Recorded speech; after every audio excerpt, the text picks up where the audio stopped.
Evening. This is the workshop for the Beck property. We have in attendance here, this is a combined workshop, so we have in attendance here the Town Council and the Planning Commission.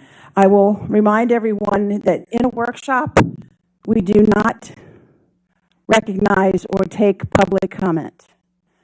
You are to sit and observe. This is our time to ask the questions and to go over things with the developer.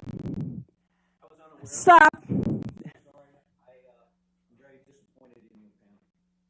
I didn't realize I wasn't going to be able to say something. Okay, sir, that's fine. Okay. That's the second warning. At the third warning, we ask the building to be for everyone out of the building so that we can continue our business. You will be able to ask questions. There is, we are possibly going to have another workshop. I can't tell you whether we are or not, but there are public hearings, again, for this at the Town Council level and the Planning Commission level. So you will be able to ask your questions. You can also go online and write your comments or concerns. They are sent to us, and we do read them. So at this point, we're ready to start. I'm going to ask Ron, do you want to go over? Okay. All right. May I ask a question before we get into this? Is there, Roxanne, is there an agenda for this workshop? There is not. This is a workshop where we ask questions, so you can raise your hand and you'll be recognized. Okay, and are you the facilitator of the workshop? I'm trying to be. Jason and I are both being the facilitator. Okay, I would ask that as we get to the end of the workshop, we make sure we leave a little bit of time so that we can wrap up what we learned at the workshop, what comes next, provide for a summary. I want to make sure we have time to do that. Yeah. Thank you. And before Craig, I just got one comment, Roxanne, just to say a reminder to the audience, please turn off your cell phones. Just standard procedures now, unfortunately. And that goes for all of us up here too, if we haven't already. Are you going to have a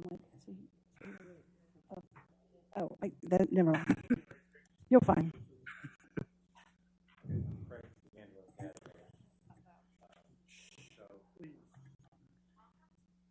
We are here obviously to take the next step in a pre-concept plan.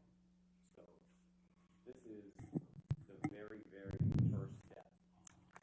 Not even concept plan, pre-concept. So we're talking about the general layout of streets, what kind of housing, where is it located, what kind of commercial, where is it located. It is very preliminary. It's going to change throughout the process. We still have 2 to 3 years of planning to go with multiple public hearings. So what you see here will not be the final product. It's going to go through machinations of change, not only through planning and comment, but also feedback from county, the state, roads, and also the market on what is going to be viable to be built. So this step is not a whatever. If this pre-concept is approved, this is not an approval of what's going to be built. It's an approval to take the next step in the discussion. It's really just to hit very large items like Century Boulevard connection, Center Street connection, where should housing go, where should commercial go. Those are the kind of things that we're discussing at this level. We have a whole nother level, a lot of levels. So this is step 1 of 100 steps. So we had this concept is done in a way that kind of just throw the kitchen sink at it to see what works. So, for example, we threw a grocery store here. That's not 100% a grocery store. It's just that we thought we need some kind of attraction anchor for the commercial. So that's Ron, okay, we'll put something that requires a lot of parking. Because I know if that's not a grocery store, and it's like someone said in one of the hearings, what if it's a CVS? Well, if I can get a commercial, if I can get a grocery store and park it, then I know that anything under that works. So that's why I put the grocery store there. So some of these things they're not set in stone as much as I know that there's multifamily there and a grocery store there, and I can park it all. I can come down from that if I need to come down from that. This side shows an enormous amount of housing, but it's just showing the maximum amount for the code. I can't get all this out. I still have to put in stormwater management. I still have to do road dedications and forest conservation, all these things that I have to take into consideration some of these steep slopes on the other side, whether or not they're even worth building on. So swaths of houses will disappear. But if you start from the max and you work backwards, it's kind of like renovating a house. You put everything they ever wanted to in the plan, and then as you open the walls and figure out what you can and can't build, you just pull it out. But you keep the basics. I gotta have Century Connect. Gotta have Center Connect, right? So this plan is just kind of everything on there. And then from here, now we need to think about like a ball of clay. We need to start carving it out and making it a little more defined. At this level, it's still going to be a ball of clay. We're not going to get to that next level until we take the next step. And so we start doing traffic studies, school studies. We take the next step on, we've already done some water testing, but we need to do more water testing. But all of that is in the next step. This is just the view from 10,000 feet. So, could you, I don't know if those folks can hear, maybe they're struggling here. Could you stand there? We can hear you really well. Could you stand there and face that way so that they can hear? Use the mic there too. Oh, well, yeah, that's fine too. But I mean, you're doing great, but I just want you to, because you guys can hear me. That's fine. Thank you. That's the one that. is it okay if I sit down? Yeah. Okay, can everyone hear me better? Okay, so this was our just concept where we threw everything on there, like I said. Then from there we had the charrette, and then we had the public hearing. Both were well attended, and a lot of people got up to speak, and we got really a lot of good input, a lot. Concerns and good ideas. And now at this step, the workshop, what we need to do is take these concerns and ideas and then vet them out from a planning standpoint. How do we incorporate them into the plan? Which ones, some of them aren't as easy as yes or no. Some of them are, I don't know yet. And because of that, we're at the pre-concept plan. So what I was going to suggest for tonight was I have notes of a lot of the, all of the comments that were made. I wanted to go through the comments and ask for your input on a lot of the things that we need input on. There's some easy ones that people said that we know how to change. But before I change this plan, I need some input from you all to address what was raised. And so I was going to suggest that I would go through the items that were raised in the charrette, the public hearing, give you my quick thoughts, have some discussion about it, and then some of it might be, okay, well, this is how we need to consider it going to the next step. Some of it might be as easy as, we'll just change it right there. But this is pre-concept. Some of it might be, show it as this for now, and then at the next step, we'll discuss it further as we get more traffic study or the next level of detail. So that was my suggestion on how to how to do the workshop. So I was going to kind of go through my list of things, we have a lot to discuss. So I was going to see if that would work for all of you. Everybody, are we all in agreement with that? Yeah. Okay. And then we'll leave time at the end. If I didn't hit anything that you wanted to hit, keep going. Well, let me, Okay. since you asked, I'll offer my comment. This is a workshop, right? This is give and take. So don't get exasperated if people have a conversation. Yeah, No. that's what I want to do is I'd like to hit the topics because I think that will hit a lot of your questions as we hit through the topics. If I can bring them up kind of in order and we can discuss them, then I think by the time we hit to the end, we'll have hit a lot of what you're going to ask me anyway. Okay, so let me ask, this workshop goes from 7 o'clock to what time, 9 o'clock? Indeterminate, okay. I'm fine with some of your approach, but I don't want you going through your issues to take up 90% of the workshop. No, I don't want to do at that. least No. half of the time for the workshop. I know I have many questions. There may be others that have questions, and we need enough time so that we can ask all of our questions besides you just going through your list. Oh, I understand. Okay, There's as a long as lot, we there's a understand. lot to do, yeah. All right, thank you. And that's the Can I thing. just clarify? I want to clarify that you said you have a list, because I saw you writing, of public comments at the public hearing. So since we have a lot of the public here and a lot of them spoke, you wanted to go through that list, right, of what you heard at the public hearing and address those concerns. Yeah, They weren't necessarily your concerns, they're coming from the public. No, this is all the notes I took from the From the hearing. public Yeah. comments. Yeah. Okay, thank you. And there's a lot to do here. This is a big project, and normally in the town, 80 acres right next to the center of town would have been built 100 years ago when the town was built, and we're coming in later to do it all. It's a big task, and there's going to be a lot of collaboration to do it. So, as you said, we have a lot to go over. One of the things that came up in the public meeting that isn't, it's very interesting from a planning perspective is Beck Drive, whether or not to connect Beck Drive. And from our perspective, it's not a make or break connection for the project.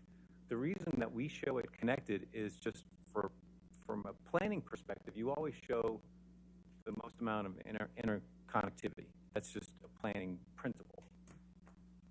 But it was definitely something that the community raised as whether or not they want that connection. I think we should discuss it a bit, and in that discussion, I'll give you my opinion first, and then also I would put it in context of, remember, you're at pre-preliminary plan.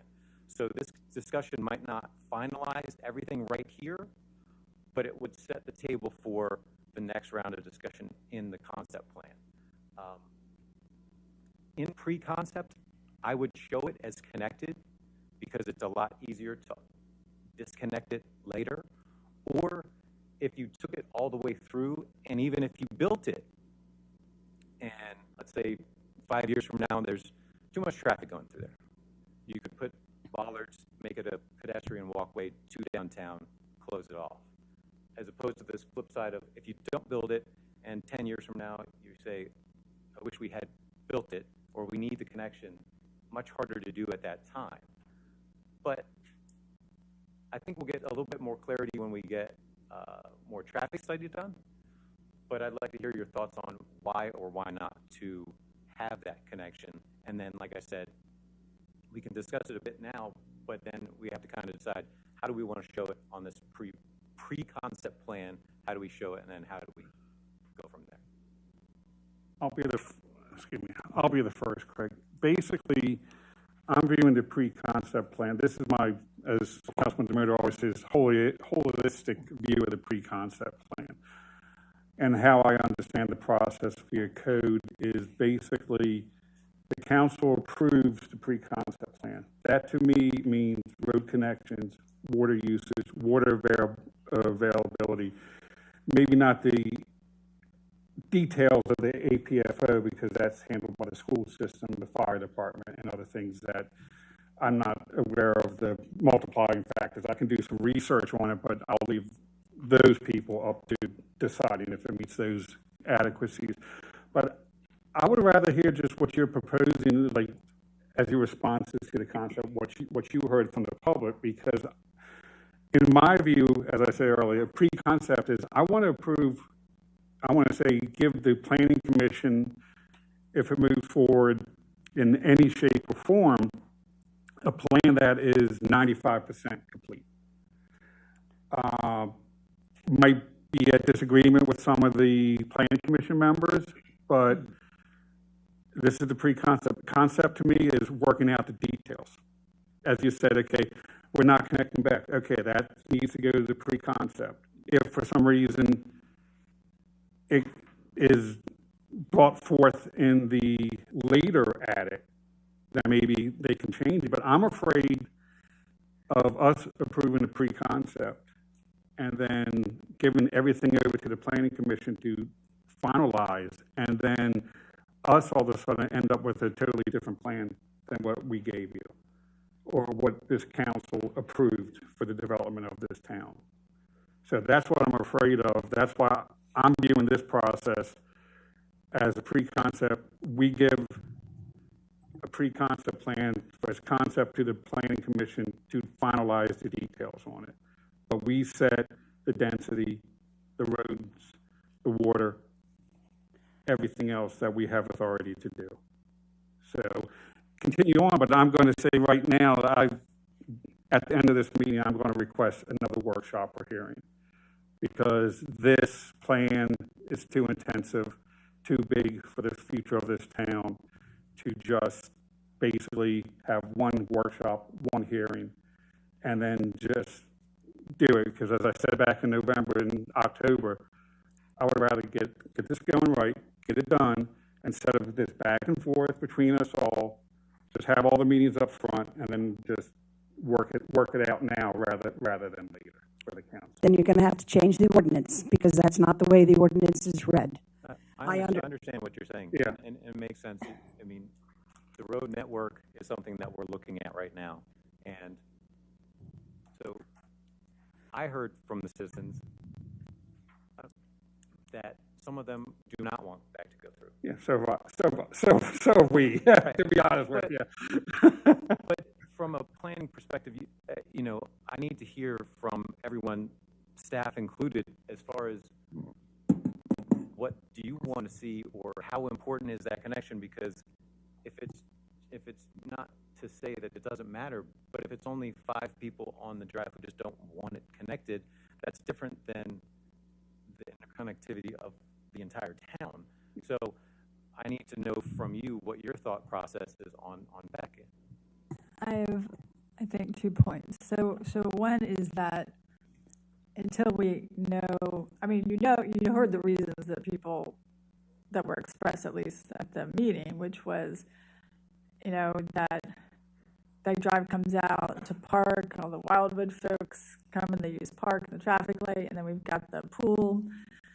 So there's, you know, kids and stuff like that. So that's just like the basics. But I think part of it is, what's the real density going to be? Because, you know, so right now, so if there's no Beck Drive, you have Center Street going downtown, right? And Center Street going to 27. And that's it, right? So, you know, it's kind of going to depend on what is there, or, you know, just the density, or whether maybe you can do something where there's a way that it can only be used with smaller, like definitely like no trucks and no, you know. That's one thing I was thinking about was, I don't know if is it a good idea to say that it's one way out, meaning the residents can take it out to Center and then 27, but you can't come in. That's where I need your input on whether or not those, do you want it totally closed off? Do you want it to connect? You know, what works best? Do you want a pedestrian connection there, but no vehicular connection? That's the kind of thing that I need from you. is not, like I said, it's not from my perspective, it's not a make or break for Right. But the other thing is that this is a workshop now where we get to talk, but all these people here who might have different ideas about that don't get to talk. So, Well, I assume that you guys are getting their feedback and conveying Yeah. that to me. right. And I guess they can all email us after this meeting Okay. and let us know. But at this moment, that we've gotten some feedback, yes, but we haven't gotten feedback from, everyone or everyone in this room for sure. Okay. I personally would like to see it as a pedestrian and not vehicular.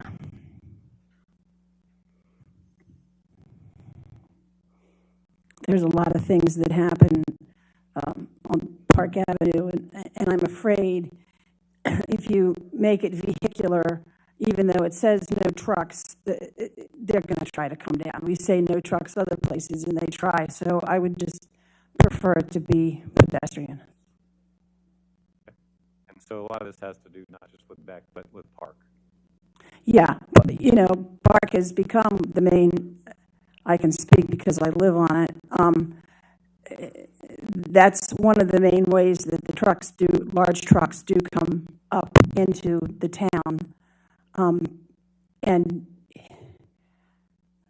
I'm just afraid if you made it vehicular, they'd try. I mean, the other idea is to come off of Center and then right where the break is right now, where the swimming pool is, where it's gated off, make, like you said, that's a do not enter. And they just come, but then see, that's going to make, if trucks come in there and they see that do not enter, then how are they going to turn around? So I just think it makes sense to do it vehicular. Pedestrian, sorry. Okay. Anybody else want to weigh in on the Beck connection? So, Oh, just so that I understand, so the break where Beck ends now to where the new road would just be a pedestrian crossway? That's a good idea. I mean, if we're going that route of discussing that, just do, I don't know, hold on, let me get, the road that's called road that connects into Beck, just make that a turn road, and just, as you say, pedestrian from there, maybe simple 10-foot or 8-foot or 6-foot wide pedestrian access onto Beck. So people that would eventually or could eventually live in there walk to the pool there, to the pool. So you're not cutting access to people that could potentially join Ridge. Staff, do you have any input from staff on that? I mean, if you want staff to talk now, my thought is, I know trucks over 5 tons, it should be a connection because you have Verizon, they have 3 roads that connect now, and all 3 of them that connect between Center and Park. Without it, None of them are really, good road connection. Cross Street is your best. And I don't like it. Beck is actually a more desirable road for that connection. General access. That's why we don't talk about the density. If it's less density, then that's not an issue. Keep that kind of normal traffic from.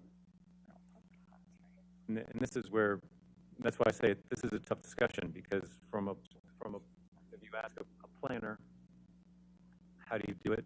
They're going to say you connect it, you create connectivity. And, he brings up a good point, fire and rescue, all these other kinds of things. And then from a community, you always like to limit traffic. So we're trying to ride that line, and I'm not sure exactly how to do it at that connection.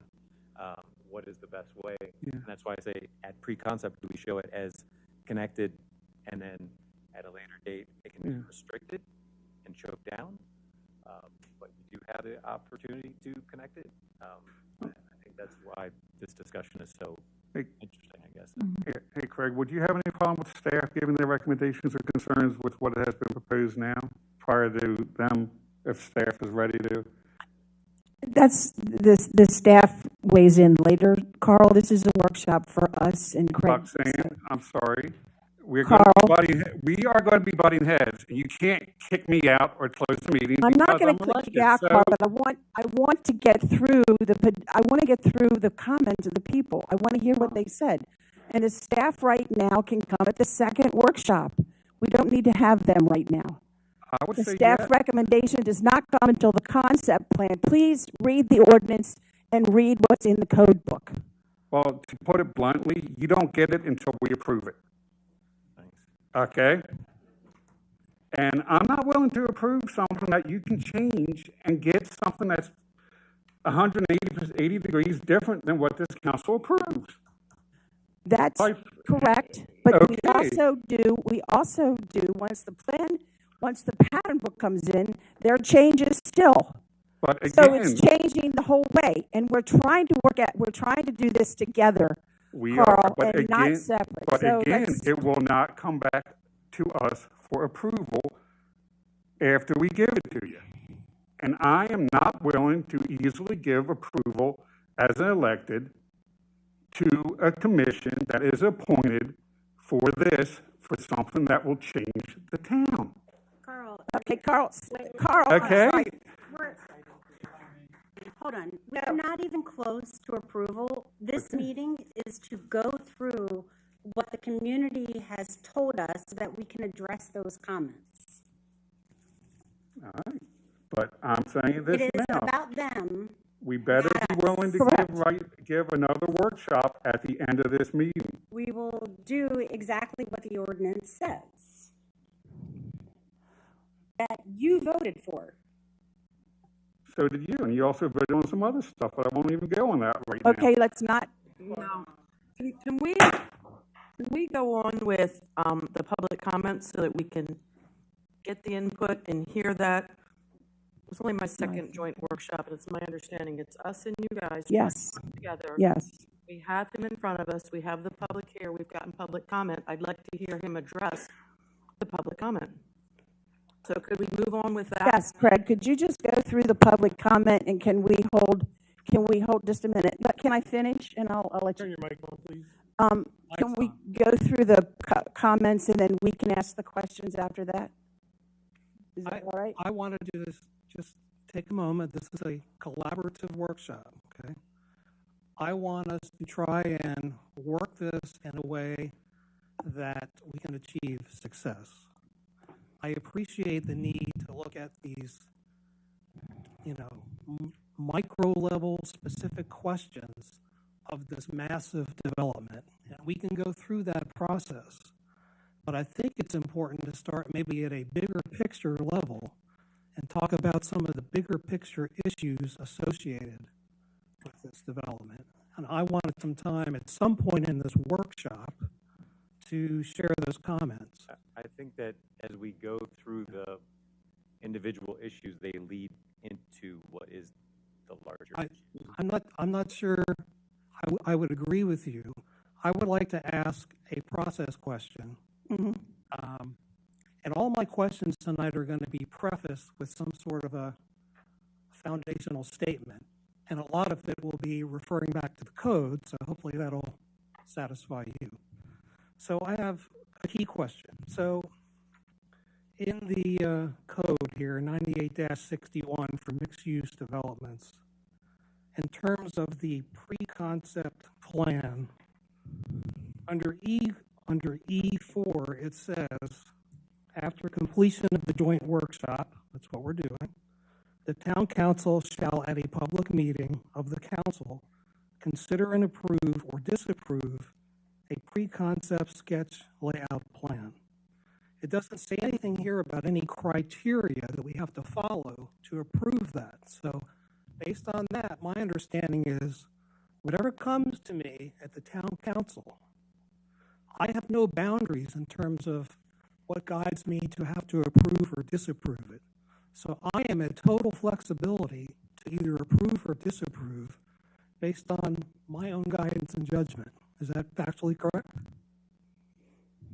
That's what I don't see anything else here in the code. That is at the town council meeting, not at this meeting today. Correct. I understand. Okay, so here's where I'm going with this. I would like us all to be successful. okay? I think the June council meeting is the first opportunity that we could potentially vote on this pre-concept plan. That's what the schedule says. I'm just sharing what I feel and how I know I would vote on this, okay? This design is so far away from when you read the description of what mixed-use development should be and what it's trying to accomplish. You are so far away from what the goals and objectives are and the zone description. There's no way I can approve this on June 1st. I'm just telling you. There's no way. It's too big. Your ratio of townhomes to single-family homes is too much. When you read, let me just give me a minute here. This is big picture. In chapter 112 zoning, 112-37-2, provide a more attractive residential and non-residential environment than would be possible through the strict application of conventional zoning district requirements. Encourage harmonious and coordinated development of sites that's consistent with the existing natural features, bicycle, pedestrian, vehicular circulation, and compatibility with surrounding uses. I can go on, but I think the objectives of mixed-use zoning are to, in a more urban setting, try and combine in a harmonious way commercial, residential, biking paths, pedestrian, walkability, that kind of thing. This plan has none of that, especially on the east side. If you put up the east side, it's essentially a 101 massive housing tract. There's nothing unique about that screams mixed-use design. I mean, is this really the best plan that you can bring to the citizens? Because I got to tell you, I wish I could go to 3 other designers and say, here are my specifications, here's the tract of land, here are my objectives, bring me back an award-winning design for mixed-use development. This isn't it for me. So you have a long way to go between tonight and June 1st. And if I'm not bound by any limiting criteria, I'm just saying, this will not get my vote. You're not there.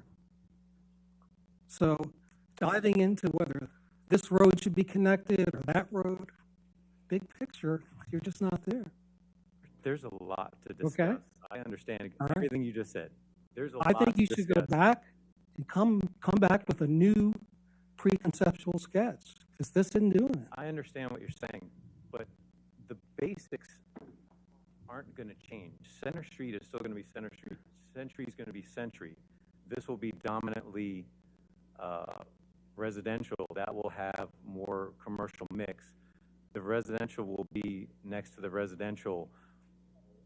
If I change it, I'm working on changing it right now, but the basics of where things are mostly going to stay the same, but I need some input to create those changes that you're looking for. If I go away and come back, it's still going to have the same similar pattern. So it's not it's been done by, the other side was done by the team that you had come in and do the downtown plan. Design Collective. Pretty much looks like that plan. So what I'm saying is it's a very basic plan. So let's hit these things that are going to change it. I know that the first one is not very exciting, whether to connect back or not. It doesn't change the whole layout. Right. But we have like 20 more things to go through that do affect the layout. I have one more big picture question, and then I promise I will save more questions for later. Sure. And in the code here, it says B, pre-concept sketch layout plan. It goes through and it says, as part of the initial phase of the development approval process, the applicant, assuming that would be you, shall provide the commission with the pre-concept sketch layout plan, goes through and says all the things that should be in the plan. The last item says, preliminary location of stormwater management facilities in open space, comma, and the approximate water and sewer allocations from the town that the development will require if any. Could you speak to us and tell us what the approximate water and sewer allocations are that you will need for this development? We are providing our own water on site. So we've done tests throughout site. We have about 5 well sites that will provide enough water for our site in and of itself. Sewer is something that we have to coordinate with the town, and that will be based on what the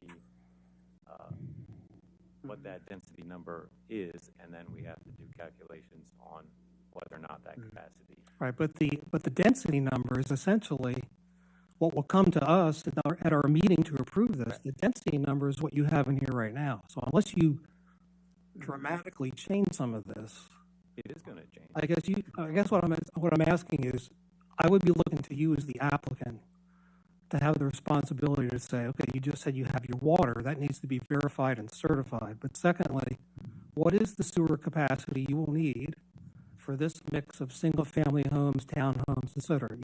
You should come back with us, do that with us. That's not our job. I don't even know if it's the town's job. That's supposed to be you as the developer that explains that. I understand. Okay.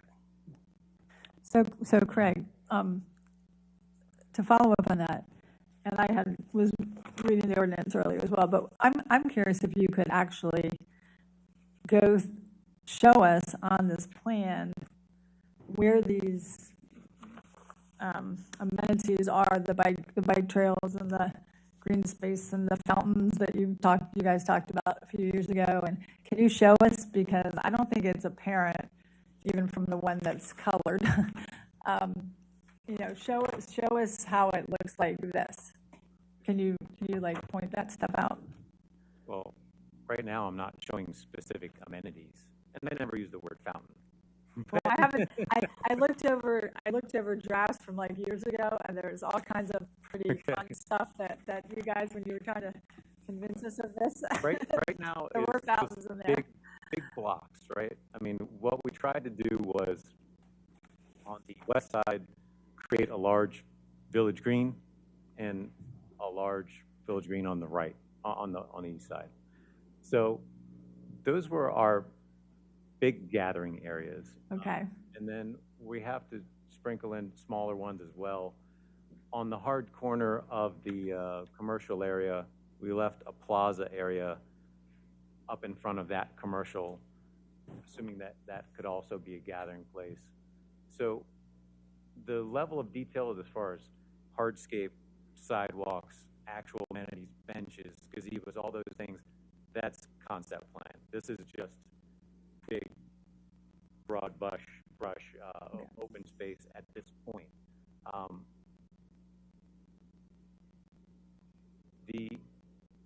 The second point I wanted to get to, and I think it will lead into bigger discussion, is at both the charrette and public hearing, there was a lot of talk about rails to trails, and our impact on rails to trails at the top side of the west, right? So an easy fix for us is to obviously move that commercial piece we have there. We could slide that down into the parking lot by where we're showing a grocery, get that away from rails to trails. We can create more of a landscape buffer up there. My question for you is, we have shown a municipal piece, and I don't know if you have talked with amongst yourself about, is that what you envision as far as the spot for that municipal piece? Does it serve what you needed it to serve? So I can speak to that, Craig. I did talk to the chief of police a little bit about that. What he would desire more, instead of having this access point onto Center Street going through this business district, is he'd rather prefer to have a direct access, and maybe that's up in this location possibly. So there's a creation of a buffer of some sort, and it gives them direct access to Center Street. That would be one of the concerns that came up through the chief of police. Okay. Well, that was my next question. My next question is that a dedicated police, station? Correct, Or is it a that is still in discussion. Okay. So just leave it, I would say just leave it as municipal use right now. I think what Craig is asking, is that the adequate amount of acreage to support the buildings that we want to put? And I'm thinking, Yeah, I believe this, yeah. So is that for the police department or a community center? For the police department? Municipal, okay. Have you talked to the police chief about what kind of square footage he's looking for? I don't have an answer to that, but I can get back to you with that. Okay, so that was the rails to trails as far as creating some buffer there, and maybe, you know, one of the things we looked at is maybe taking that commercial parcel up there, sliding that down. We could slide the municipal over, and then maybe we could even put residential to be next to the rails to trail instead of commercial. So in the back there. So there's different options to kind of soften that view from rails to trails and a landscape buffer as well. I'm just going to ask John, do we have another laser pointer, John, or is it just yours? I just have one. Okay, never mind. Why is that? No, I was going to say, instead of Craig just talking. Craig can use it if he wants. That's okay. Okay. So I wanted to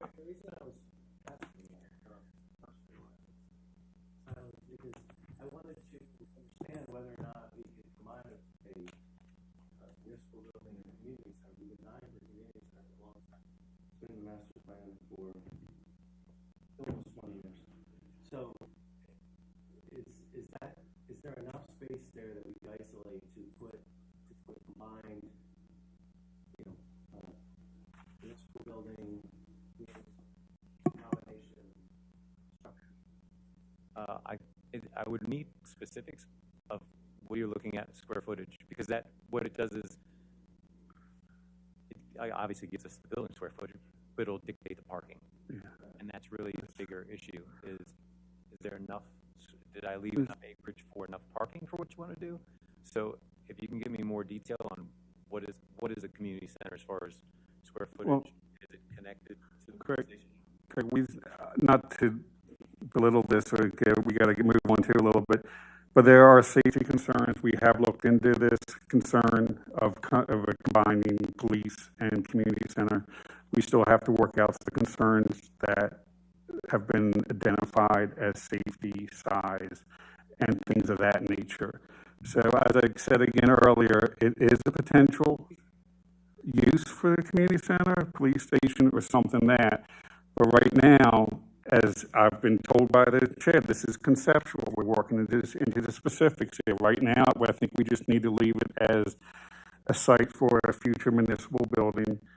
We do have the square footage for police, and we can work that out and give it if we so want to, or choose. But then again, as you said, you're moving the, let's say the fast food restaurant or whatever I want to call that, the fast food or the commercial space over to the parking lot. So that could change. So that site could be farther expanded to include a community center. But right now, I would just leave the building as, you know, maybe 2 to 3 acre site for municipal or future municipal building use. So I have a question, Craig. Based on this plan for the municipal building, how much acreage or space have you allocated in that drawing? Is it? What is the total, Ron, for 2 acres for that? 2 acres, and it's okay. a 10,000 square foot building. 10,000 square foot, you know, enough parking for a municipal facility, and then you can see there's also some. Okay, so. Future, we have drive that creates more open space there because we do not need additional parking for right. buildings. And you can see he's got a drive around it. So it's a pretty big lot, 2 acres. You could do more than 10,000 square feet. There's enough room. I guess my kind of question is leading or building off of what Commissioner Sergio was saying. if there were a potential for a police department and a community center, is that space or is there more space available to make those options happen? It's a pretty big lot, Okay. and we're showing, like he said, green space around it and a drive around it. So you could get a lot more square footage just on that lot. And then if we needed some more space, could we get some more space? Yes. Thank you. So that's definitely something to think about, and I think needs to be coordinated with the police as well to see Right. their access is important. How are they getting in and out?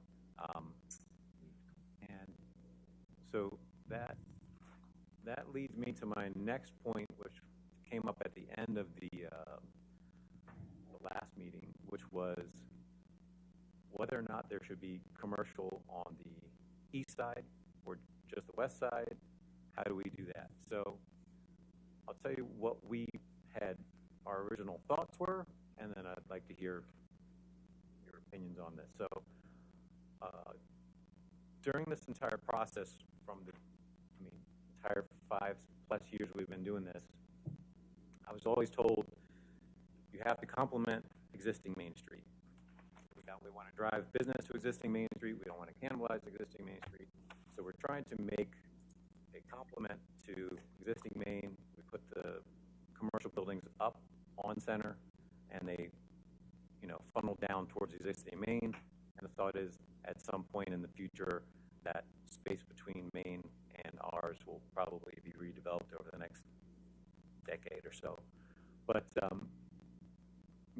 that was the main reason that I put all the commercial on that side, was to make it contiguous with Main, and that's where we want to draw everyone. So that's why I didn't put anything on the other side, because I didn't want to draw to this side, because I thought the focus was to pull everyone towards Main. And then the other portion of that is kind of market driven. If we have Main Street and this new area on that side, and then all the way around to Twin Arch, there's another center that's the TJ Maxx Center, then our east side is kind of on an island. If I put just a small amount of retail there or commercial, does it, from a market perspective, does it have enough draw to pull someone over there when they're going to go that way for a lot of commercial or down to TJ Maxx? Is there enough draw to pull someone there? So those were the two reasons that we put it in that spot. But Connected to the TJ Maxx shopping center, and you connected simply at the north end? no, that grade from there to there is just it's a big drop off. So that was my thought process on why to not have commercial on this side. But I'd like to hear what you have to say about whether or not it's important, why it's important, and what kind of vision on that side. I personally like the way, not saying just the commercial is on the west side, it should remain on the west side, mainly due to the fact that for the reasons that you said, it's draw, it's Center Street, it's Main Street. So I think, and that really, throughout the development of the 5 years that you've been working on this, and as far back as 20 years for the whole Beck property, it has always been zoned to my knowledge that west side has had a mix of residential and commercial. East has primarily been an RS7 zone, and then maybe with an industrial component. I think where the circling now, that was zoned industrial. So I think it should be left to mix of commercial and residential where it is currently on the pre-concept is pretty good for me. Because as you said, drawing to the east side, we'd have more commercial. I mean, the only thing I could see commercial maybe on the east is a daycare center. That's exactly what I thought. Or something of that nature. But as you said, I think the staff has mentioned too, maybe somehow, connecting to the TJ Maxx lot somehow or something. But still, the only thing that could survive or would do there good on the east side would be a daycare center, not like a heavy commercial or a retail type establishment. So, more so. And I'm completely thinking out of the box here. So I like the fact that the east side is all residential. I do think it's a little bit too high density. But if we are incorporating MXD, like we had talked about at the last meeting, what about if Century, the other side of 27, became an extension of Center Street and just one small portion of it, or leading into it, maybe the first intersection or the green space became storefront? I don't know. Like those homes along, Right. like that corner right behind the church. Yeah, like, Yeah, I honestly don't think we need commercial on the east side, but if we were keeping consistent with MXD, that's an option. Where it shows the first 4 houses, could those be amenities for the residents that live back there? What I was contemplating was, well, we look at it as it's one project. Right, I agree. Yeah. It's mixed use across the 2 projects. So we didn't necessarily think that it had to have it, but someone did bring up daycare in the last meeting and said that there's just a lack of options right now. A great suggestion, and it's perfect for a new community. So, and you don't want it on the west side in a downtown type of feel. So it would work over here, and that's one of those things that at pre-concept where I need some flexibility to say, carve out a spot or an area that says possible community commercial that could be daycare or maybe residents, dentists or doctors, something like that. That would work, but the only concern is it's hard to commit to a very specific. Like if I carved it out and said it's going to be daycare, and then 4 years from now, or 5 years from now, by the time we're building, there's 5 more daycares that pop up, and I can't get one there, then it's a useless thing. So we could put something on there that resident services. Can I make a suggestion? So, since everyone's given their opinion, I agree that's way too many houses. To make it a little more palatable to me, and I've been involved in this for over 20 years, can we take a big couple sections of housing out and put in some ball fields? And we need baseball fields, there could also be football fields, it could also be lacrosse fields. If we're going to be bringing in more families and more kids, I can tell you right now, we're at a deficit now. So I know it would make more palatable for me. First of all, I agree with the other members, that's ugly, that's a lot of houses. I'd feel a little better if you took like a whole section out and showed me, get rid of that and put a ball field wherever. I don't know if that's like wetland right there next to that open space. So you've got open space there between 2 rows of houses. So realistically, I don't see baseball or soccer teams, softball teams being able to go out and practice in these other people's what are going to sort of be their backyard. So maybe that lower section there, section over there, I'm thinking way out of the box of you guys and saying, could we throw in some fields that are much needed in this town? Or if we can't get a combined community center, maybe the community center goes there. Well, that's why I wanted to tie those together, was the 2 discussions kind of piggyback off each other. What I wanted to ask about the police station was, has the police chief looked at it, did he want to be on the west side as opposed to the east side? I wasn't sure where he wanted to be. I think his desired location is definitely west side. Because I that's one of the things I was thinking about was, could we make it mixed use on the east side by taking that municipal use over there and then maybe combining it with a daycare or community center, something like that. But if he wants to be on the West side. West side, the west side would be the preferred location. then, how do we, I understand exactly the bigger picture we're talking about. How do we soften this east side? But and we need to do that, and then also we need to just address this one kind of point of, does it have to have commercial, or can we layer it to say that it's possible to add a community commercial if it's available? Can I ask a couple questions, please? Sure. This will get back to your point, but along Center Street off of 27, you have 1, 2, 3, 4, sort of 5 or 6 brown buildings, are those apartments? Are those storefront bottoms with top living? Just straight retail, nothing above. Just straight retail. Okay. So that helps with a little bit of my clarification because the one has a rather large parking lot. I thought it was an apartment building.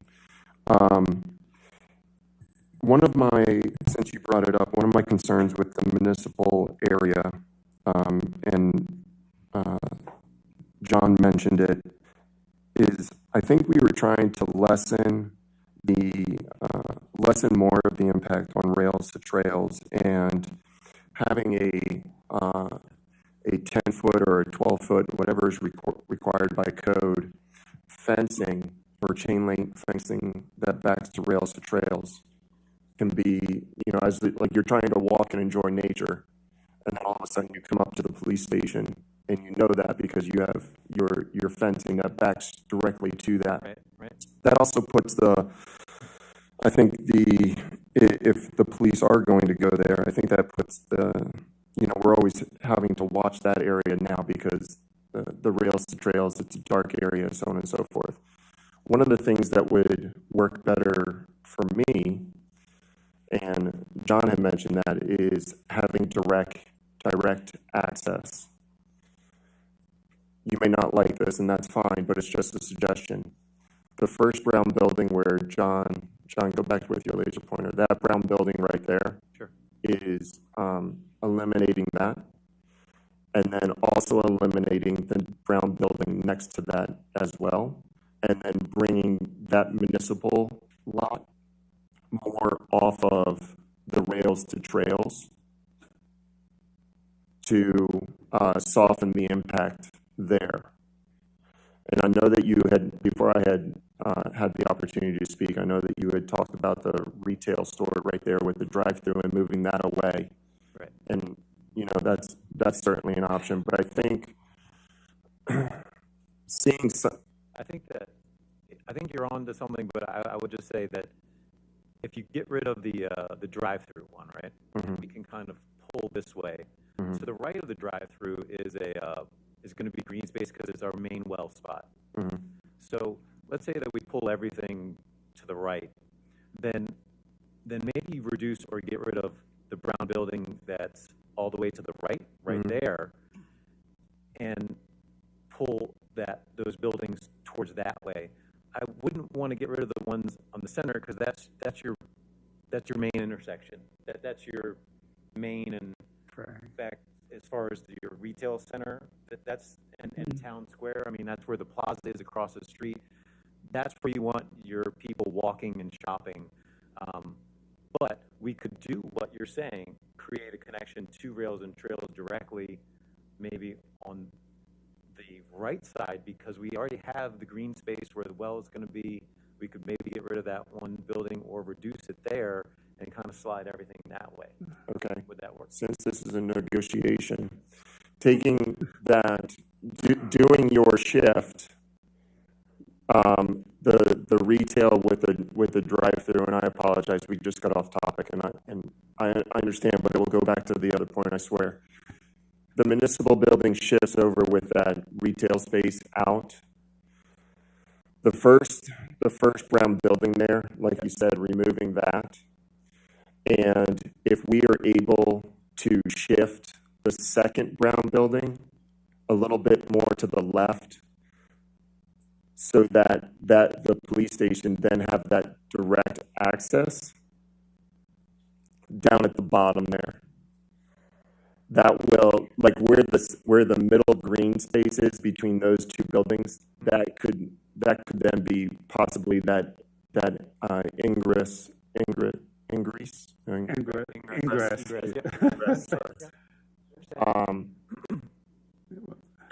Right now, From a planner's perspective, I've been thinking that based on the comments, that we would try to have access to the commercial buildings, parking lots on the side. Mhm. And that main going down, no access to the commercial, Mhm. and create the boulevard, put an island so that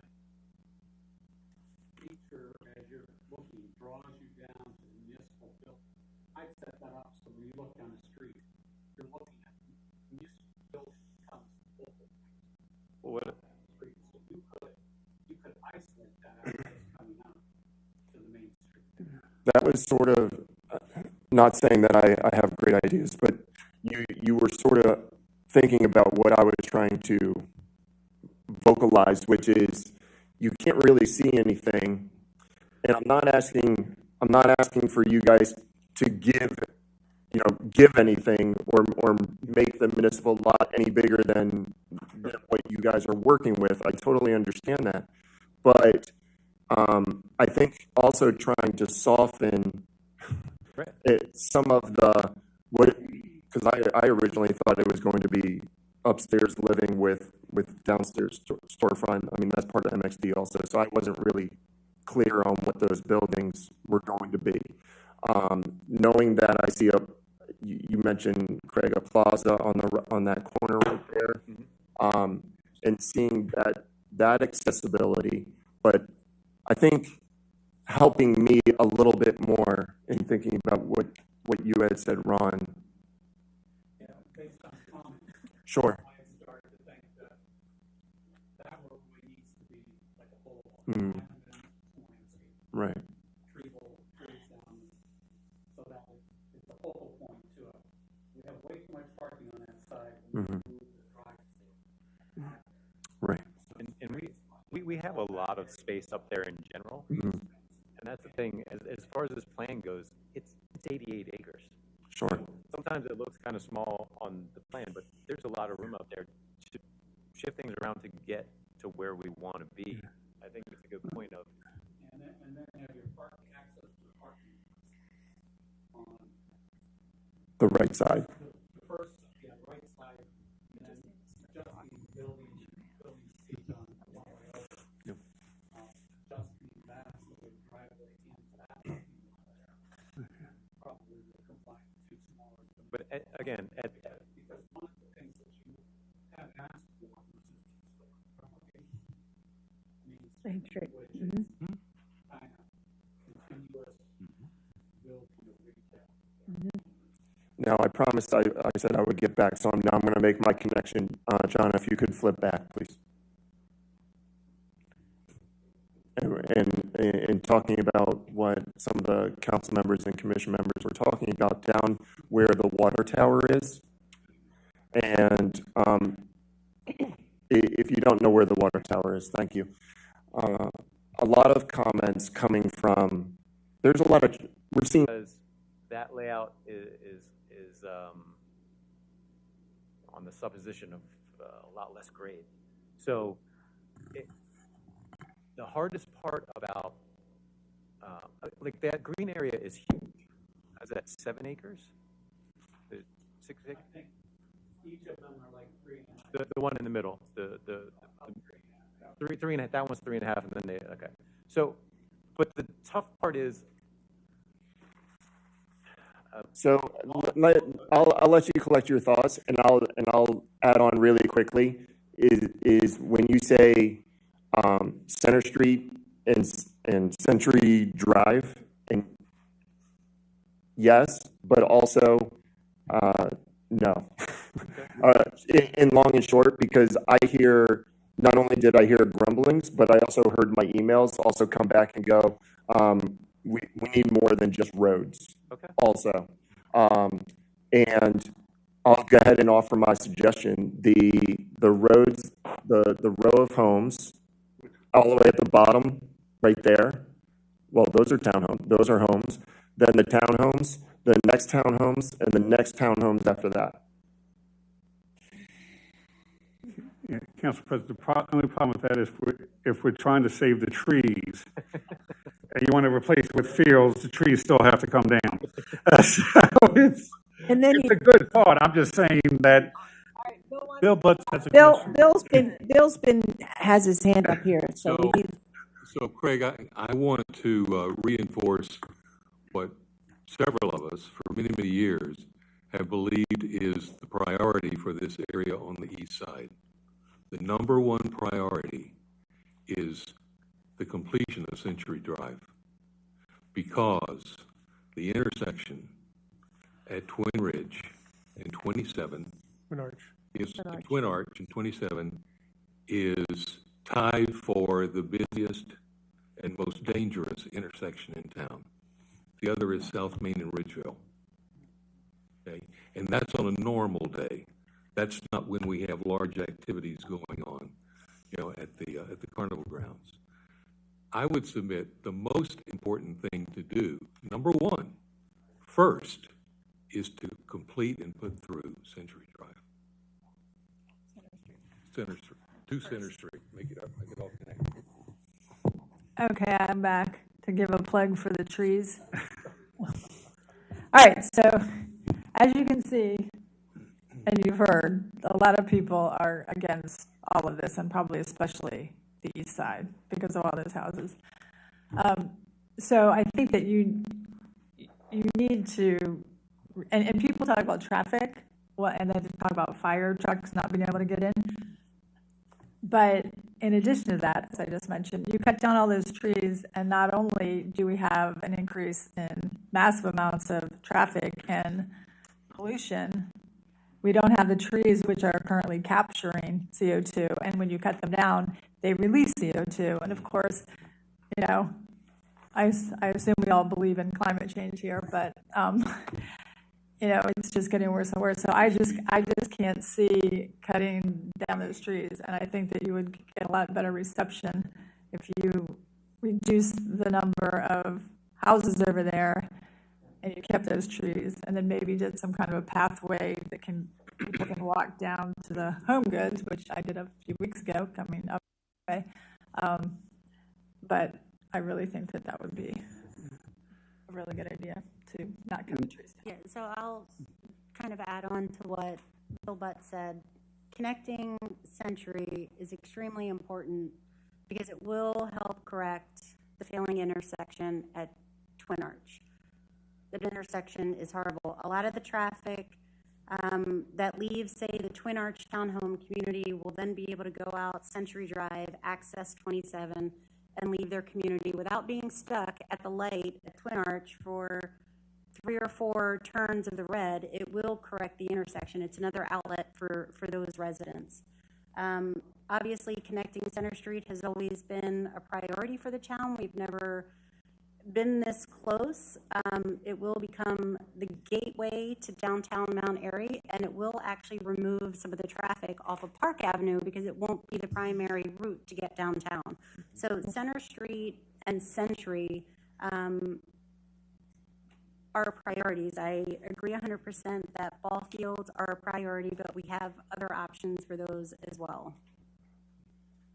Yes, I would like to jump in with a question, and it kind of piggybacks on Council President Poyer's comments and other comments. I'm going to approach the same question at a little different angle or more direct. So your pre-concept sketch plan is supposed to include location of stormwater management facilities and open space. What does this plan provide in terms of ratio of open space to total gross acreage? What are you providing in terms of open space with this current plan? Our open space exceeded the 10% there. We were about 12%. The open space included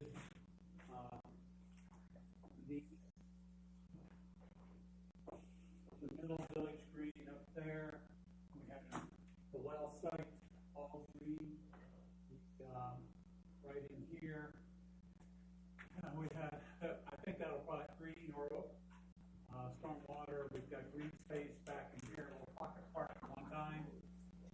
And then we had this remain, that's kind of wooded in the swale, remain wooded as open space. We talked about stormwater management, primarily dry wells from cleaning of the homes. I know that, we'll have probably some type of surface sand filter, which is what I outlined rather than calling it green space. On this side, the pervious area at this time, it would have been dry wells, some microbiomes, and some islands, and then we would have had to do underground. Okay, so does this, as you're all aware, the town's in an 80-acre deficit of open space. So is this in compliance with the town's standard open space requirement in the instance where we're in an 80-acre deficit? Or, let me finish, I know that the town council, certain members of the council, passed a waiver. It doesn't mean the waiver has been granted. It basically says the planning commission may provide a waiver if they choose to do so. So does this plan currently assume you're getting the waiver, or is this before a waiver? Always, every development has to assume that you will get a waiver. The only way to get 88 acres is to take the entire property and declare open space to make up that. Okay. You can never get to this fallacy. I understand. And quite frankly, when you count, you hit a raw here, because when you count open space, as the council person mentioned, there are a lot of other facilities. You're not 80 acres. I understand. 88 acres in deficit of county owned open space. Right, but that's what we're talking about. Okay, so let me continue. So we need requirements in the code for the planning commission to say you've met the code requirements With a waiver. or grant you a waiver from, since the town still considers themselves in the deficit. Okay, It's an accounting right. methodology they create. So just let me, since this is a workshop between the council and the planning commission, so planning commission, so do you expect to grant that waiver? Yes. I can't say at that time. I don't know if I'll be able to or not. I can't say. That's going to be something that obviously we're going to be asking. Right. Okay. Then the next point, and again, it's just what you've been hearing, and I kind of gave an overview at the beginning, obviously. But what you're hearing is that east side is just way too dense. And you need more open space, whether it be ball fields or something, again, creative, because the mixed-use zoning is supposed to create like a community field. You can have like an art center. You can have a pavilion for the arts. There's so many creative things that the mixed-use zoning is intended to provide. If you look at other neighborhoods and cities, I'm sorry. I mean, I respect you guys. I'm just unimpressed. I mean, is this the best that we can do for Mount Airy? Is this going to be like a model mixed-use development? I'm not feeling it. So, but back to reality, it's just too dense on the east side. You've got these lined up. It looks like track housing. I mean, you can't be more creative in terms of angling some of the units, providing more open space interdispersed. It's just not a creative mixed-use plan. And then finally, a question, and I'm not a planner, but is it common? You've got all your single-family homes, and they're all lining the streets. If I'm buying a single-family home, do I want to back to a street or a major road? I don't want a single-family home in that layout. I just want you to go back and be a little more creative and respect what our citizens are asking for, which is if we're going to get development, you know, they've told us what they want through all these emails and comments they're giving us. They've told us what they want. I'm the survey guy. They've told us in our community survey. I encourage you as the developer to read the survey, because it says in here the citizens value open space, trails, hiking, biking. If they had any kind of housing, they would prefer single-family homes, not townhouses or apartments. So to me, you would have been better off being respectful of what the community wants and coming in as a going-in position with a much closer version of a pre-concept plan to what we would be looking for. Because again, you're just too far right now.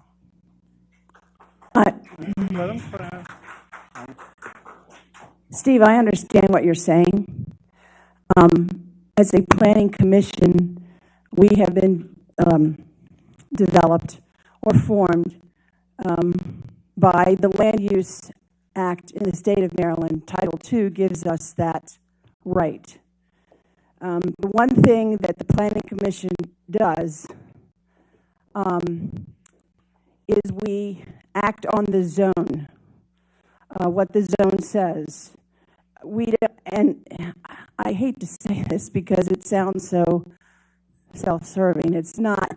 We look at the ordinances, we look at the zoning, and if the landowner or the developer has met that zone, if it walks like a duck and talks like a duck, then it's a duck. He's in compliance. But we've all said that there are too many houses. It needs to be less dense.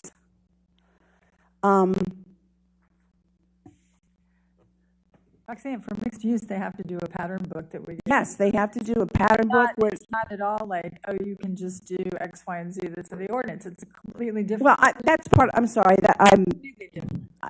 That's right, but that's part of that zone. That's part of that ordinance is the pattern book. I'm sorry, I misspoke. Right, and the stuff that Steve was talking about is actually true, and we've talked about this, and you guys presented this to us with the art, the arts and the, just more interesting spaces. There's the downtown vision plan. I mean, so we're, a lot of people, a lot of people were interested in the mixed use zone, not so much this east side stuff, but even the mixed use. I mean, there was a guy who was here last week at the meeting. You probably know him. He's like John. Bedrow. Yeah. Bedrow, Mr. Bedrow. He said he's been involved for a while, and he was totally disappointed. He totally supports the mixed use, and he was just totally disappointed in what you showed up with. And I don't get all these big parking lots. I thought there wasn't supposed to be big parking lots. Going back over the years with this mixed use. They didn't count the right parking lots. They didn't count the right parking lots. And what we're showing is, we're showing a lot of commercial and retail, and when we did it, like I said in the very beginning, we're counting that big block as a grocery because it needs a lot of parking. Counting a lot of those along Main Street as a restaurant because it requires a lot of parking. Just to do the exercise of, do we have it? Do we have the space to do that? Right, but I didn't think that it was all big parking lots and mixed use. I thought there were other creative ways that you were dealing with parking. I didn't think that we were just having big parking lots like we do with every other commercial, zone. Well, I think you're going to see the parking shrink down. It's definitely something that was brought up very early on in the comments. It's not a great look to see a giant parking lot. Nope. The feedback that we're getting right now is we're not getting from the citizens and from the market not a huge push for that grocery. So I don't think it's going to end up a grocery, and that will shrink down the parking lot just in and of itself. I'm still keeping a block there because one of the things I'm trying to that we're wrestling with from a commercial standpoint is we're creating this connection to downtown and to existing Main, but from that highway, I mean, you have so many cars, and you want to pull some business from those cars because they're bypassing us right now, right? How do we draw them in? And so that was the idea with the grocery was an anchor, and you see we put it close to the highway to get some visibility. Because let's say that there was no grocery or no building there at all those cars coming down 27, how do they know to come down Center and come down to Main Street to have lunch or whatever it is? How do we draw them in? So that was something that we're still working with, and that's kind of why I've left a block there in that spot. What it will be exactly, I'm not sure, but there's not a big push for grocery there, and I'm trying to figure out if it's something else. And also the blocks along Center itself, that's a lot of square footage, a lot. And I don't think that we'll get to that number of square footage. I'm showing it. I wanted to see if it's parkable, but I think it'll all start to shrink down because I just don't think it's a tenable number to get to. So, Sorry, can I say something? Sure. And I realize this is not going to be a popular statement, But the reality is, if we're adding all this residential, I know the argument is that we already have 3 grocery stores, and currently there is no line. But the need might be there for another grocery, and something amazing like a Wegmans or an Aldi would be incredible. Well, you know, something like an Aldi is interesting because it's a non-traditional and it's Right. a little bit different footprint. And An Aldi is actually smaller. yeah, and you know, even like you know, a Trader Joe's or something that's Right. totally different it's something that's possible. And again, we're at this pre-concept phase where I'm just trying to show what I can show at this point that gives us possibilities into the next step. I don't want to X that out and then all of a sudden, let's say we get something popular like a Trader Joe's and all of a sudden, well, we didn't put a spot for it. That's shooting ourselves in the foot. It's a lot easier at the next step to cross that out than it is to do it now and kind of shoehorn ourselves. Maybe our problem is we're working in 2 dimensions and not 3 here. So, you know, we're looking at, talk about green space and ball fields. Maybe we have to go up a little instead of flat.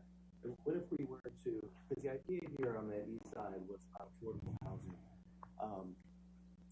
Garden-style apartments in the corner instead, and get rid of a couple rows to make room, go up, put a Trader Joe's on the bottom of it, 4 level, four-story garden-style apartment above a Trader Joe's, something like that, real mixed-use development. I don't think you're going to get Yeah, we can't do 4 stories. We can only go up 3. that many. You can't do that. I understand what you're saying. Up instead of out. Because that will free up more space. We can do more.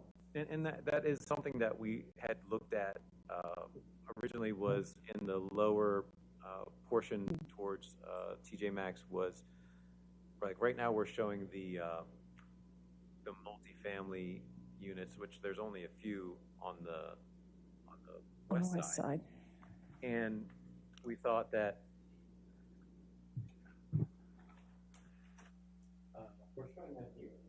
And again, I don't know how much traction I have for this product at this point. And let's say the next step, we went away and it became more this row house here, right? It's still a residential for residential kind of swap.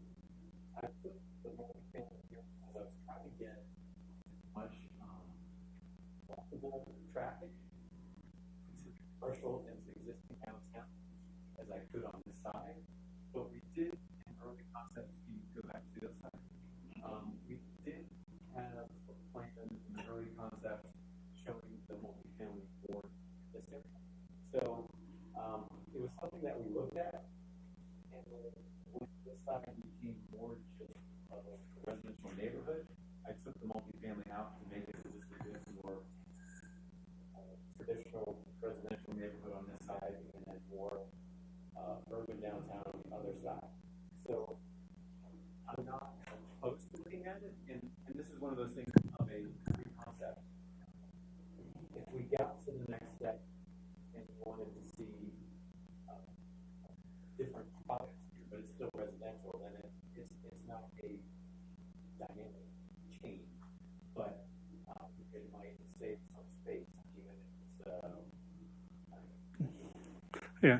I don't want to talk I about know. I think there's complexity and things like that. There's other products. Yeah. I think there's demand for apartments in the but they're not Huge demand, yeah. We can't load this up. No. It doesn't have that. Well, there is But a 3-level, what's that? There is a demand. There is a demand, because I know, I mean, there are people in this town who grew up in this town who are forced to leave this town because they can't buy a house. And these townhomes help with that, but they don't solve the problem, because you're talking about one person who wants to move out of their parents', house, and they don't need a 3-level townhome. They need a place to live, and we don't have it. It's not happening. And if you think that number is low, I think you'd be shocked as to how many people make up that demographic. Yeah, I mean, on the dashboard on the HCD, DHCD, they already show in this zip code there's like, I don't know, what was it, like at 30% of people at least, or At I least. forget what the numbers, Yeah, you're right. paying over 30% of their income in housing. I mean, it's probably increased since we looked at it a year ago.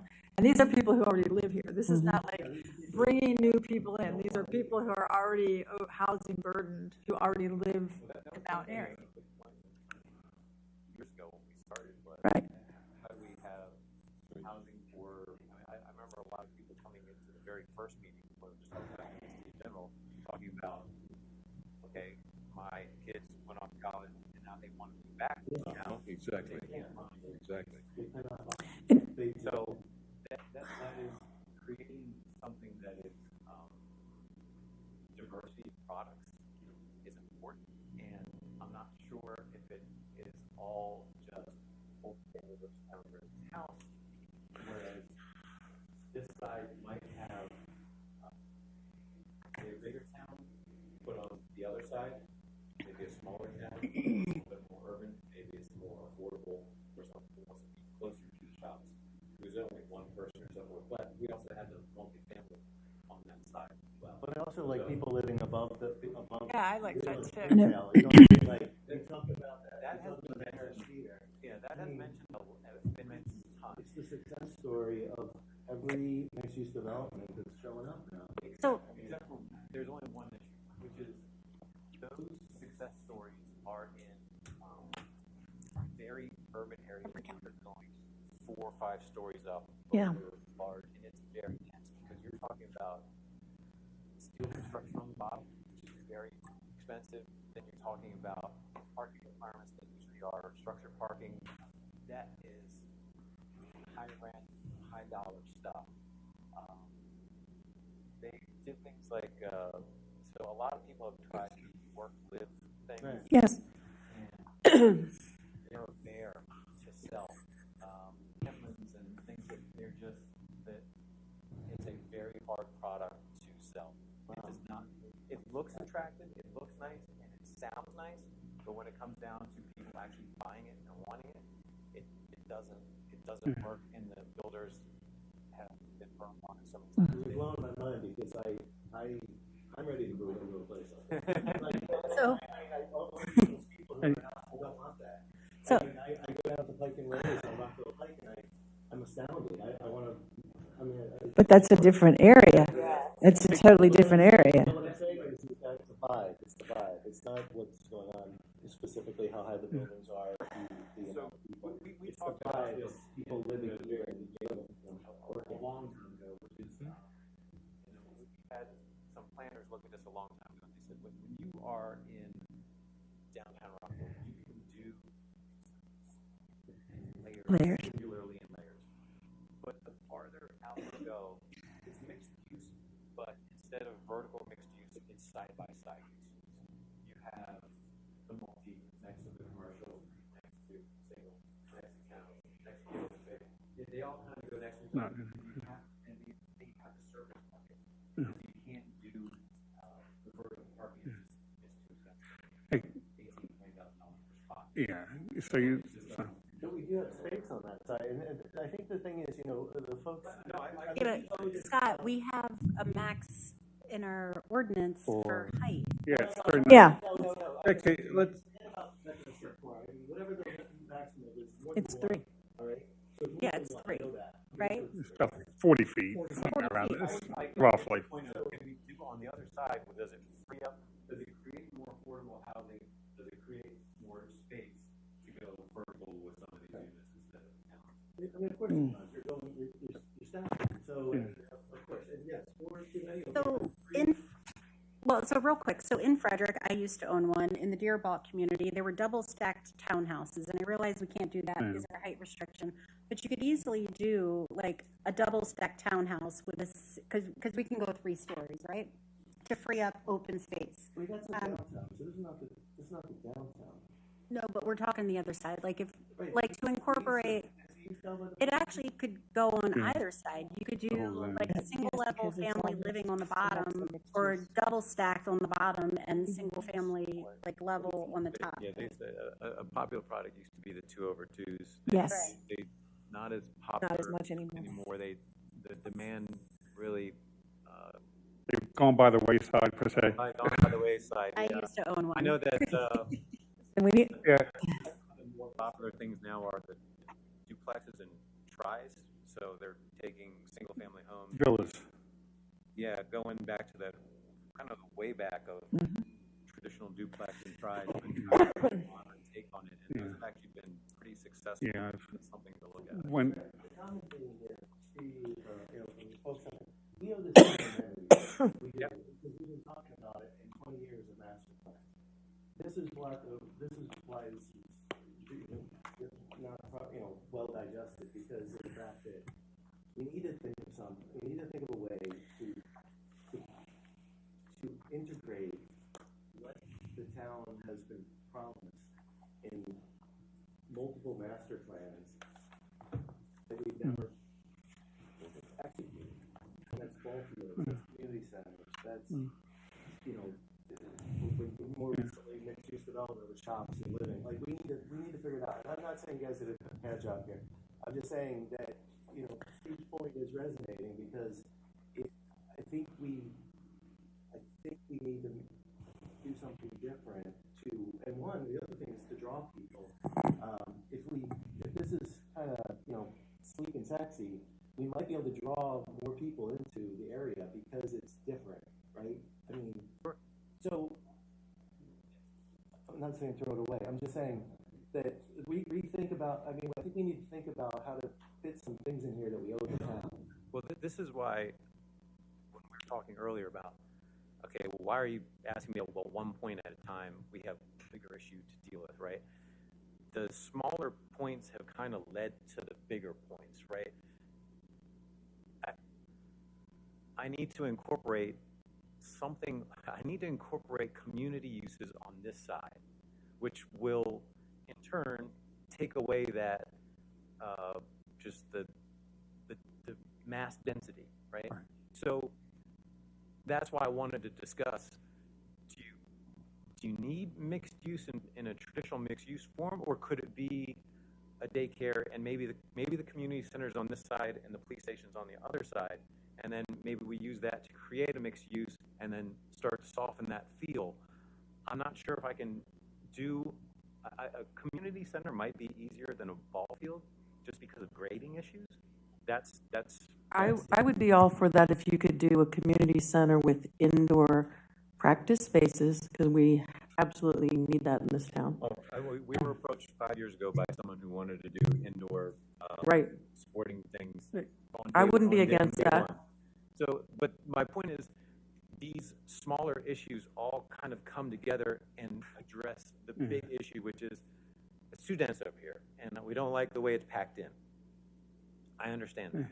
I got it, and I got it, and I got it. But now at least I have some tools to say, well, instead of just redo it, now you've told me some of the things that you want to see, and I can start to incorporate them while I soften the feel here. Is it still going to have a lot of towns? Yes. Is it going to have this many? No. Because I'm showing a lot of singles, I'm showing a lot of towns, and at the end of the day, I need a certain amount of density, right? To your point, rooftops and so forth, because if we put in that amount of commercial on the other side and we want to drive to that commercial, I need a certain amount of rooftops that are close in to that area to drive, but not this many. I don't need this many. So I can soften it down. So I think this gives me a lot of tools to. Greg, I've been waiting for a while here. So I've got maybe an easy solution for you to reduce density and everything else, but I'll start off with the first ones first. Throughout this whole process, everyone keeps saying 27 needs to be improved, widened, and anything else. I'm concerned with all the single-family homes that back up to 27 that we're going to shoot ourselves in the foot with widening 27 in some way, form or another. That won't be an issue, because when I go in, I'm going to have to. SHA will look at this. Okay. They will not let me encroach on their right. Well, I'm concerned with the people that are purchasing, buying it, start complaining, and hold the whole process up, because that the same thing happened with Route 32 for 30 years. But that's one thing. The second thing is, throughout this whole process, I've only seen one well on this property. I've done some calculations. I believe it was told by us last time, potentially 75 to 100,000 gallons out of that well. I could be incorrect, but by my calculations, that one well will not even begin. We have five potential wells. Well, I need to see those sites Yep. and potential yields. Yep. And before, so I would like to see a plan that shows all that, because right now, if I'm just going by that one well, it's not going to do it. And the state really has to see those numbers before I can feel comfortable approving anything. And that's one of the things that, you know, we've touched on a lot of the items, and some of the big items that we're not talking about right now are traffic, schools, and water. And one of the reasons that I'm not bringing them up is because those are items that have to be addressed in the process. They are part of the process, meaning even if you approved that, it doesn't matter. If I got to the next step and the traffic doesn't calculate out, or the schools don't calculate out, or the water, then I can't do it. So it's one of those things that I don't really have to. There's not a discussion point of input right now, because those are. What I mean is for test items, because I gotta hit those test items anyway. I understand what you're saying. You want to see. Well, I just believe the density and everything will be driven by the water capacity, water availability. The roads, obviously, it's state, county, and as I was saying earlier, I don't know the criteria they use. The only road concern I have with this plan right now is that I would like to see you have some type of agreement with before we move ahead, is the completion of Century Drive at 27.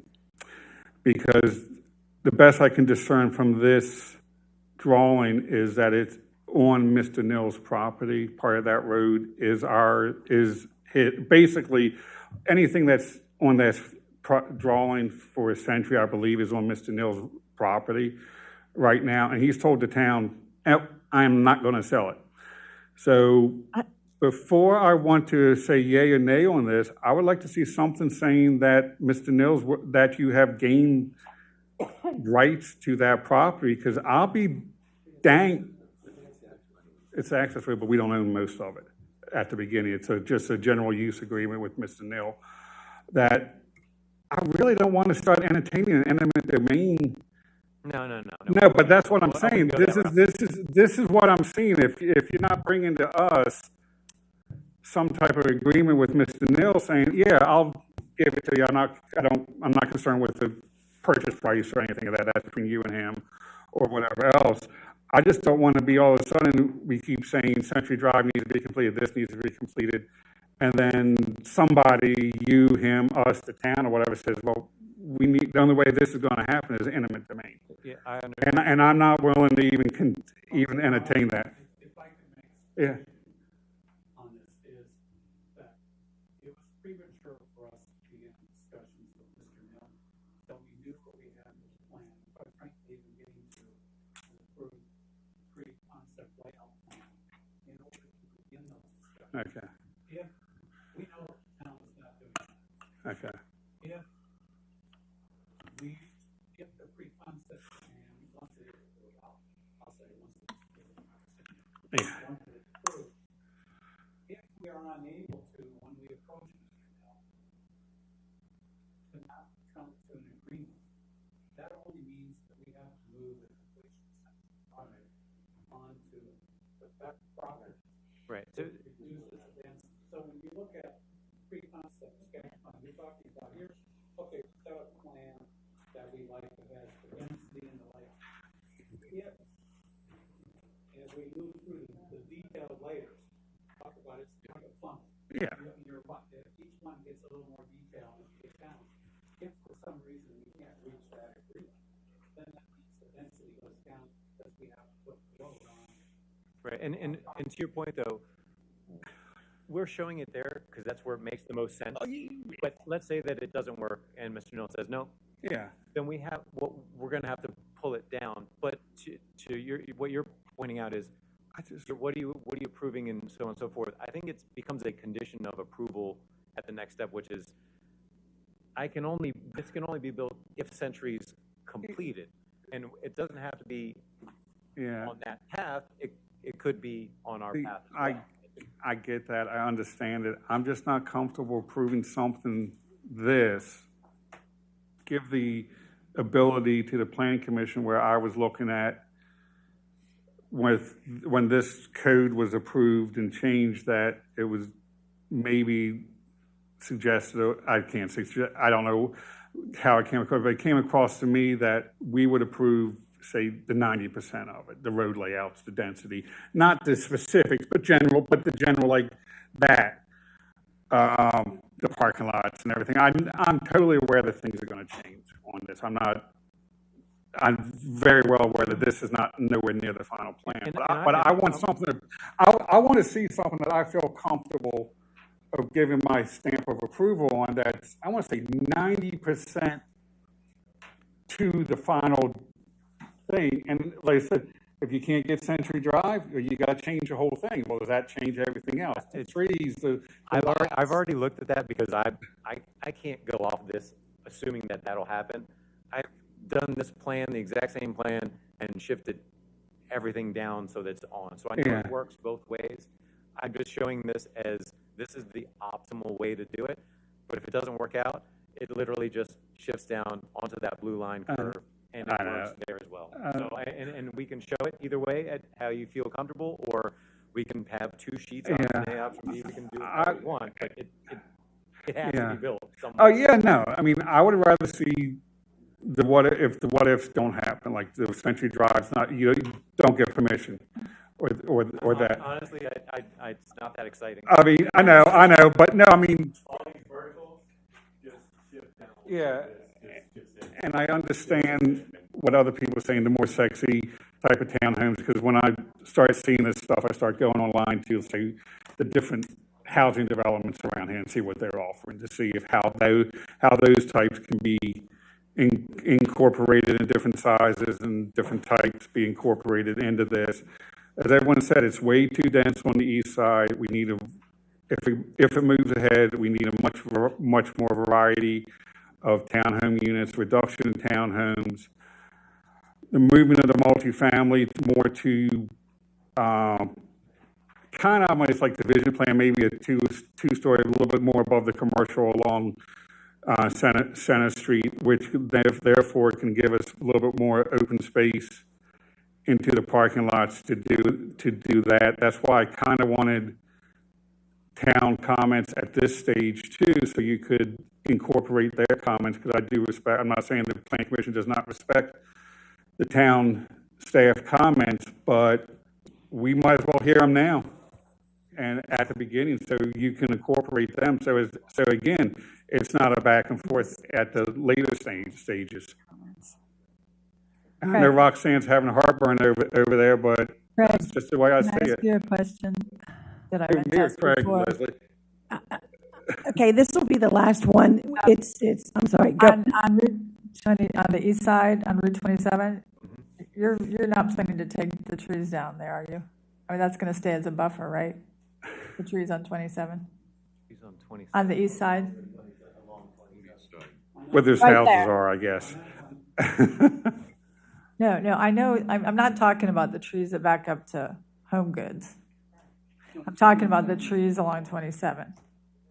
That right there where Yes. he's put, Right where there. he's, Am I planning to take the trees down where I'm showing a house? Yeah. Yeah, that's how I'm building a house. Well, I think some of them are on. I thought I mean, you're that, talking about in the right of way itself, past my. I mean, I can't touch anything. I mean, that it's a huge giant, hill. I mean, these are giant. I mean, that's one of the reasons. So, you had asked earlier, why did I put the single families around the periphery, right? Because with the single family, you can do a walkout basement. You can take up grade to level, whereas a townhouse is more of a slab. Yeah. So if you run the circle around, now I can pick up grade here and here. It's more of an engineering exercise than the layout. And then the slab floors that are going to be in the middle, I can get one more straight step the grade. So that's a So you're going to have all these houses that back up, that are right on 27 with no trees in front of them. There's a tremendous amount of grade between 27 here and Route 27 in here, and I believe that's all trees as well. So, I mean, there is. So you are leaving the trees. You said it's trees. That's what I said. Right. Well, that was my question. Oh, well, that was my question. So the question is, so the answer is yes. There's a lot of trees there. Yeah. If they're on state highway, they're gonna stay. If it's on that property, they're probably gonna go. Right. Yeah, So people, they're not going to live there. yeah. Yeah, and you don't wanna touch the state highway because they'll come after you. So, okay, so it's 10 of 9. We said we were going to stop at 9, and we wanted to give time to follow up and to follow. I think we've got a lot of great information. I thank you, Craig, for all of this. I know it's in your head. I would like to see us do another workshop of this, another joint workshop. So, and I don't know when that's going to be because we're kind of running out of time. So,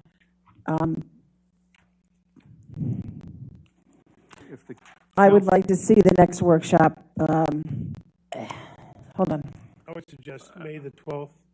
That would be in the second. Okay. May. All right. I would wait to the next council meeting, let us all look at our calendars, because the council over the next month has maybe. I don't have your calendars with you now. Oh, I just would like to, as I say, just wait, put it in June, let us get the budget solved, because we need to keep our dates open for budget workshops and everything else. So, I mean, we have also Green Tree coming up in May. If we just don't decide that, we got to hold that again. So I would say let's maybe potentially for the council come together and get some dates by the May council meeting together, and we can discuss it, and maybe have the planning commission do the same thing, talk about some dates. Well, the ideal date is we always have the first Thursday of every month as our workshop for the master plan. So if you look at June the 2nd, which would be right after your council meeting. No, that would be before, I think, wouldn't it? No, Okay, hold on, Wednesday's let me get June. the I'm sorry, Wednesday. I'm thinking Monday. Okay. I'm sorry. So that would be before The June meeting, the June town council meeting, but after the May. but after the May. What date, Roxanne? Thursday, June the 2nd. I'm just, holding that out there because that's already a date where we do a workshop. So We also have, not to knock the master plan, but we got to get that moving too. I understand that, but Okay. so that's why we have to, So I would say, I'm not saying move fast. I'm saying we just have to keep in yeah, I mind know, what we're doing. going June 30th? June 2nd? June 2nd. I know, but I'm saying, but I mean, honestly, Roxanne, I mean, are we holding something in May for the master plan commission or master plan process on May 5th, I believe that would be? We will hold our workshop Okay. for the Master plan. on Okay. the 5th. Okay. Yes, because you've already said you don't want the joint Yeah, workshop. So okay. that's why I'm suggesting the 2nd of June, which would be our next workshop.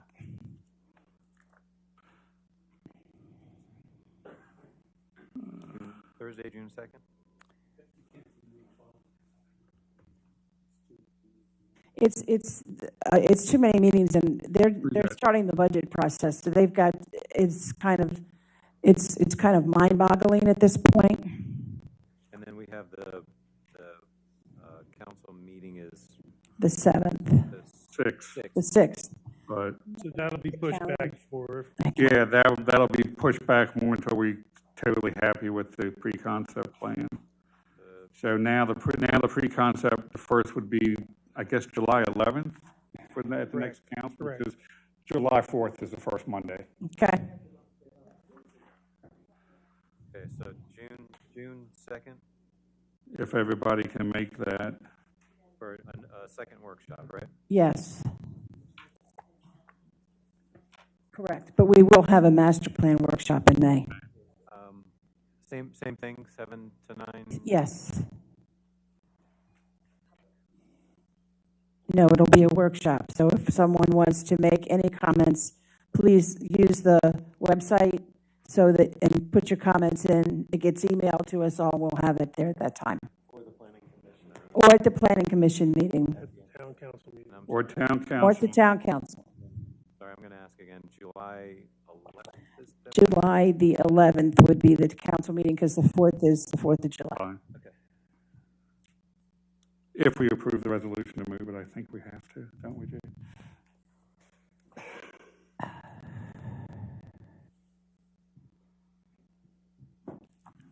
Okay. That works. Okay. All right. That was a lot of good input. Yeah. And Yes. useful and very good stuff, and it helps tremendously to guide the next steps. And Carl, I understand what you're talking about as far as what do you guys need to see on the plan to take the next step. And Yeah. I know we're at a very, very, very preliminary step, but you want to feel comfortable. You always want to feel comfortable taking the next step. Yeah, and honestly, out there, listen, the MXD process, so that's why I think we're all butting heads a little bit too, is brand new to us, this whole approval process. So we're working it out. This is a one-time shot of Exactly. a last piece of property through going through Yeah, a process that's never gone through. I mean, all of this is very unique. New, And yeah. That's why it's good that everyone's kind of collaborating, and this is Yeah. very good. And I do look, I have contacted the school system and everything else to see, and, you know, I want to at least come through informed the best I can. Yeah, and the problem is, you know, we might, we might, like you said, it might not be a grocery store now, but in 5 years, we might need another grocery store. Yeah, But it's exactly. the same with all the other stuff, too. I'm not set on the use of this grocery store. You know, it's like, And you made a good point. We're talking about approving basic road structure, layout, and then leaving enough flexibility to allow the plan to evolve over time and as the market changes.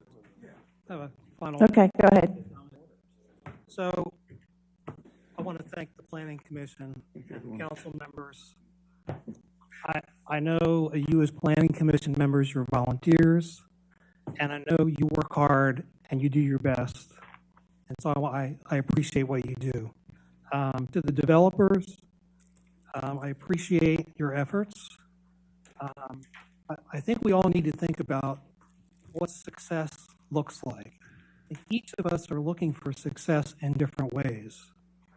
And so I would encourage the developer to think about what success would mean through the eyes of the citizens of Mount Airy, because I think the citizens of Mount Airy deserve a top-flight, award-winning, mixed-use development.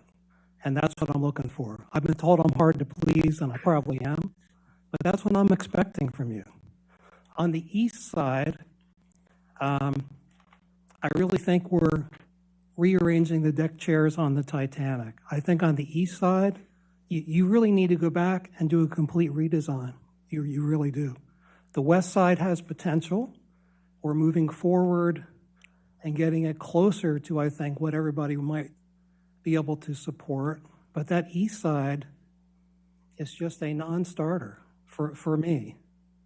So just think about if you want the council to consider approval of this pre-conceptual design, I think you have a longer way to go than you think, especially on the east side.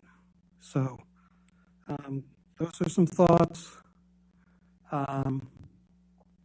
Roxanne, you talked about, well, we have to do what the code says and the ordinance, and if it says they can have this density, then that's the way it is. But that's not, I'm sorry, that's not what I meant. okay, let me, maybe I mischaracterized that, but let me make my Yeah. point. But there's also, I looked at the comprehensive master plan and the introduction. You constantly emphasize how you build the plan on input from the citizens. You even use the words, we look at surveys, we value the survey input from the previous surveys. And for this 2023 master plan process, again, the town of Mount Airy government on their website says 2023 master plan is underway, and your input from the town survey will be used to create it. And so I think the citizens, and I know for me as an elected official, I'll be looking for how you've been responsive to what the citizens are asking for. So those are just some wrap-up comments. I think for the next workshop, I would appreciate an agenda with some specific agenda items that might guide us through. That would be helpful to me as well. Thank you. Okay. I want to thank the public for coming. I know it's frustrating that you can't say anything, but like I said, come to the town council, send emails if you have any other comments or concerns. We consider this workshop adjourned, so we'll see you. Thank you.